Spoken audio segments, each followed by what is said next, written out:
이 새벽에 하나님의 말씀을 사모함으로 나오신 여러분 환영합니다. 오늘 함께 나눌 하나님의 말씀은 마태복음 5장 13절에서 20절까지 말씀입니다. 제가 읽겠습니다. 너희는 세상의 소금이니 소금이 만일 그 맛을 잃으면 무엇으로 짜게 하리요? 후에는 아무 쓸데없어 다만 밖에 버려져 사람에게 밟힐 뿐이니라.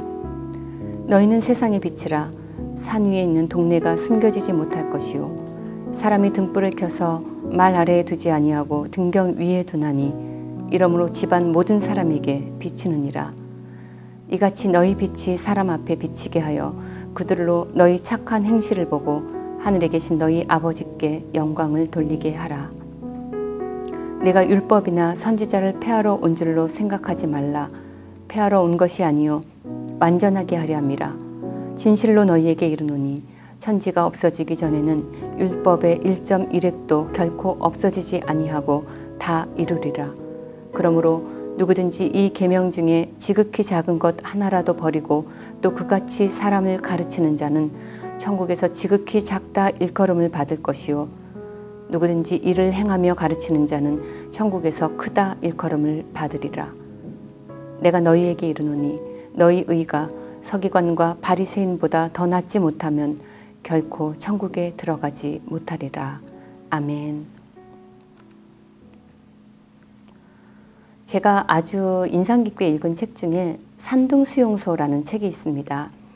중국에서 영어를 가르치던 미국인 랭던 길키가 중일전쟁 당시 1943년부터 45년까지 중국의 산둥에 있는 민간인 포로 수용소에서 경험한 일을 책으로 엮은 것입니다. 글 중에 개신교인들의 모습을 관찰하며 기록한 부분이 있습니다. 랭던 길키가 본 대부분의 개신교인들의 모습, 이들은 현실 속 진짜 삶을 떠난 곳에서 구원을 추구하고 있더라고 말합니다. 육체적인 죄를 피하고 거룩해지려고 미친 듯이 애쓰면서 자기도 모르게 교만하고 사랑 없는 그런 더 무거운 죄에 빠지고 있더라는 것이죠. 그것이 그들에게서 느낀 삶의 가장 큰 비극이었다고 기록하고 있습니다. 선교사 중에 몇은 그 반대였습니다. 그들은 사소한 율법주의나 교만에 빠지지 않았습니다. 그곳이 수용소일지라도 삶을 사랑하는 마음, 남을 위해 희생하는 친절을 잃지 않았습니다. 다른 사람 같으면 거절할 일들을 가식 없이 받아들이고 티나지 않는 작은 일도 기꺼이 돕더라는 것이죠. 하나님이 자신들을 이곳에 보낸 이유가 있을 것이라고 믿고 흔들림 없이 그리스도인의 삶을 살았습니다. 수용소 생활을 유지하게 한 가시적인 하나님의 은혜가 있다면 바로 이들의 존재 자체였다고 저자는 기록하고 있습니다. 오늘 본문 구절에서 예수님은 당신을 따르기로 한 사람들에게 제자의 정체성과 사명을 가르쳐주고 계십니다. 바로 소금과 빛입니다. 황량한 세상에서 소금의 맛을 내는 존재, 어둡고 악한 세상에서 빛이라고 말씀합니다. 유진 피터슨의 메시지 성경은 여기 13절을 더 선명하게 표현하고 있습니다. 너희가 여기 있는 이유를 말해주겠다. 이렇게 시작하죠. 존재 이유가 있는 삶이라는 것입니다. 사명이 삶을 해석해주고 있습니다. 메시지 성경을 더 들어보세요. 너희가 여기 있는 이유를 말해주겠다. 너희는 하나님 맛을 드러내라고 여기 있는 것이다. 너희는 하나님의 빛깔을 드러내라고 여기 있는 것이다. 하나님은 감추어둘 비밀이 아니다. 그런데 여기 13절, 14절에 예수님의 말씀을 좀 더 잘 새겨보아야겠습니다. 소금이 되라, 빛이 되라 이렇게 말씀하시지 않았습니다. 너희는 소금이야, 너희는 빛이야 이렇게 직설화법으로 말씀하고 계십니다. 소금이 되기를 힘쓰라고 하지 않으셨고 노력하여 마침내 빛이 되기를 성공해라 이렇게 말씀하시지도 않았습니다. 여러분, 소금과 빛이라는 그리스도인의 정체성은 주님께서 우리에게 부여해 주신 것입니다. 이 정체성은 노력해서 성취해서 이루거나 달성하는 것이 아닙니다. 부여받는 것입니다. 참 제자들은 천국에 들어갈 만큼 충분히 의로워지기 위해서 자신들이 할 수 있는 것이 아무것도 없다는 것을 압니다. 그렇기 때문에 하나님의 의, 예수 그리스도의 생명이 자신 안에서 역사하도록 하나님을 의지합니다. 산상수훈은 종말적이면서도 현세적인 이중적 관점으로 말씀을 보아야 합니다.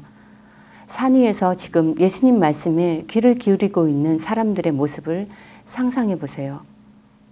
우리도 그 옆에 같이 앉아볼까요?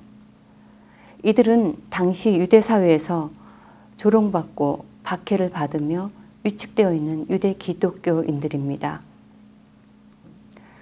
그 산둥 수용소라는 책에서 그 전쟁 중 포로 수용소라는 제한된 상황에서 인간의 실존을 보고하고 있지만 종말적이고 현세적인 삶이라는 측면에서는 여기 산 위에서 예수님 앞에 앉아있는 제자들과 오늘 본문을 읽는 우리들의 모습과 맞닿아 있습니다. 예수 안에 들어온 제자들은 이미 하늘나라에 들어와 있습니다. 더 이상 세상에 속한 존재가 아닙니다. 우리는 이미 하늘나라에 속해 있는 존재지요.